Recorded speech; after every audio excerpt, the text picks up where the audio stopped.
Are you afraid? I'm only afraid of losing you. Right. So,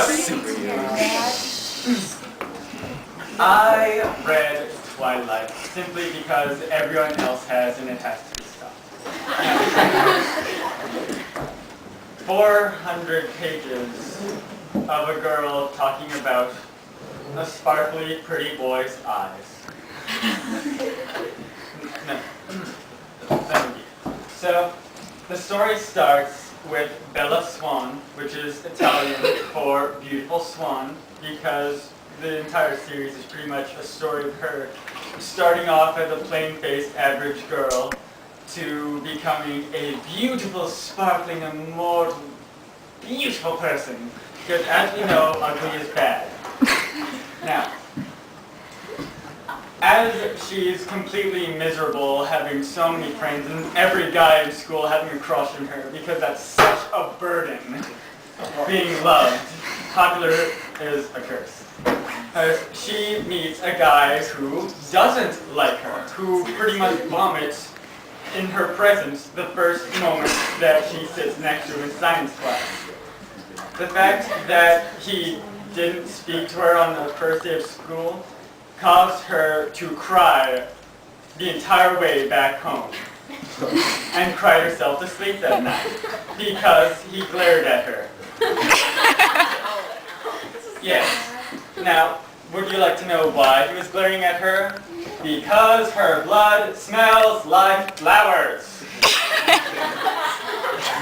She is over 100 years old and has been a vampire for almost a century, and not once has he ever met someone who he can't read their minds.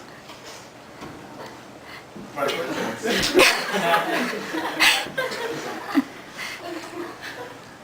I'd like to say that there's some sort of interesting part of the story, like when she discovers he's a vampire, it would have been brilliant if she became terrified of him and he had to gain her trust back and prove that vampires aren't evil. But no, you're like, oh, you're a vampire? Neat. You're a bad driver.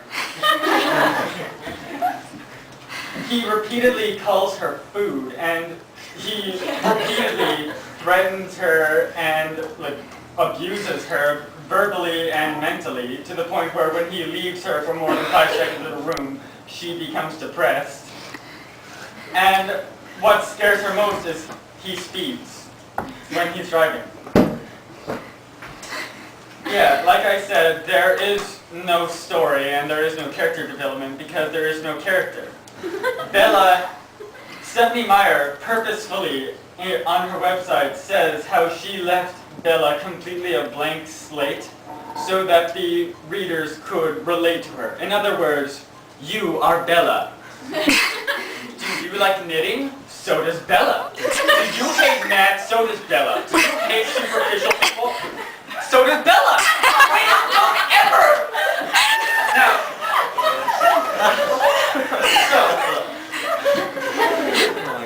Edward and his family have no character development either because they're already sparkling, perfect Adonises who are repeatedly described as more beautiful than a Greek statue. How do you improve from perfection? It's like throughout the entire series they never change. And I'd like to say that she has any form of faults, but since she's so generic, there's nothing wrong with her. And while you read the story and you relate to her, you can experience what it's like to have 3 people ask you out on a date and be frustrated with it because it happens all the time. You can experience what it's like to be able to just tell your parents that you're going out on a date into Seattle on your own with a vampire boy and not have to ask their permission.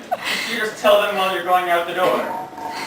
You can experience what it's like to fall in love with someone who repeatedly calls you a clumsy fool. I know, isn't it wonderful? She repeatedly says how she is in love with Edward, but I don't believe that for a second. Because this isn't love. As I read this throughout the entire story, she and Edward never once had a single serious conversation. They never have anything in common. They never go anywhere. The most conversation they ever have circulates on, "You're hot. I'm dangerous, stay away. You're hot. I'm dangerous, stay away. I don't care. You're hot. I'll be with you forever. Bella, you fool."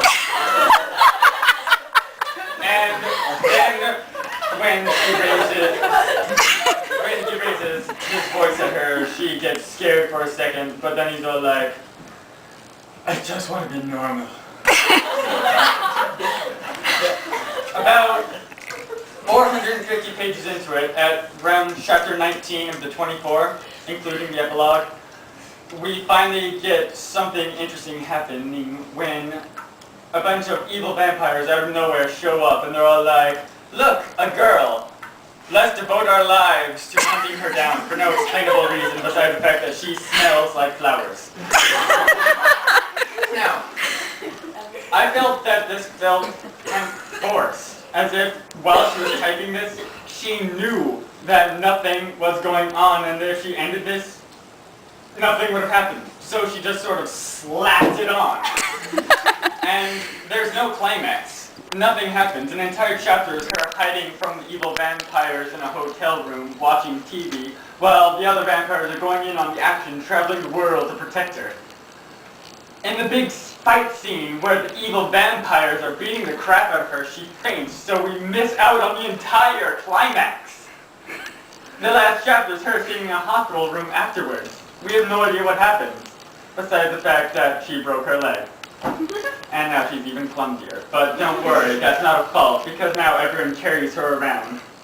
She doesn't even need to walk. Your excerpt? Oh, my excerpt. Bella and Edward's relationship. "Let go," I insisted. He ignored me. I staggered along sideways across the wet sidewalk until we reached the Volvo. Then he finally freed me. I stumbled against the passenger door. "You're so pushy," I grumbled. "It's open," was all he responded. He got on the driver's side. I'm perfectly capable of driving myself home. I stood by the car fuming. It was raining harder now, and I'd never put my hood up, so my hair was dripping down my back. He lowered the automatic window and leaned toward me across the seat. "Get in, Bella." I didn't answer. I was mentally calculating my chances of reaching the truck before he could catch me. I had to admit they weren't good. "I'll just drag you back," he threatened, guessing my plan. I tried to maintain what dignity I could as I got into his car. Chapter 5, page 154. And what is the significance of that? It shows how much he loves her and he just wants to protect her.